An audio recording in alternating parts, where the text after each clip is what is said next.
Assalamualaikum warahmatullahi wabarakatuh. My name is Putri Wulandari, and this is my video for the final test of Applied Linguistics.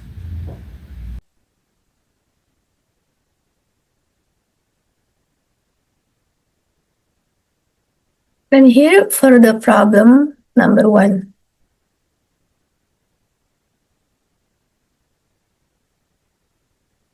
And here for the question number 1. What linguistic features should Mr. Thompson focus on to identify bias in news reporting? Discuss at least 3 features and explain how they can contribute to bias reporting.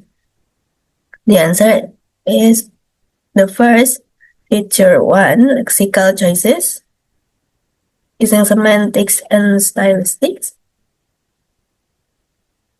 First is word carry connotations that influence meaning. For example, freedom fighters versus terrorist. And number 2 is positive or negative framing affect perceptions. And the feature 2 is presupposition and implicatures using pragmatics and CDA or critical discourse analysis.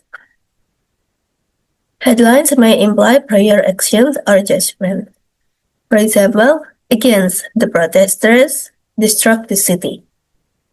Shapes audience assumption without stating it directly. Feature 3 is framing and thematic focus. Using discourse and sociolinguistics, focus on some facts, ignore others. For example, emphasizing violence instead of protest reasons, and reflects institutional or political stances. For the problem 2, and here are the questions. How the government promote the use and preservation of indigenous language through education? The answer is the first, using mother tongue, using MTB or MLE, using psycholinguistics and sociolinguistics. Use local languages in early education, build strong cognitive foundations, and strengthens ethnic and linguistic identity. The second is curriculum design, using morphology, syntax, and semantics. Develop accurate materials based on language structure. Teach grammar, vocabulary, and sentence formation, tailored to each language unique system. The 3 is interaction-based learning, using conversation analysis and pragmatics. Use storytelling, dialogues, and local games. Teach language as communication, not just theory. And the last is encourages active use in daily life. And that's all for the solving problems. The next is storytelling.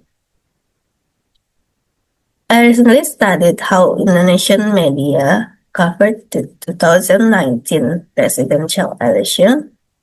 Outlets like Media Indonesia often used framing that favored one candidate with choice words and selective quotes, showing political interference in news reporting as revealed by content and discourse analysis by rgs.unimo.ac.id.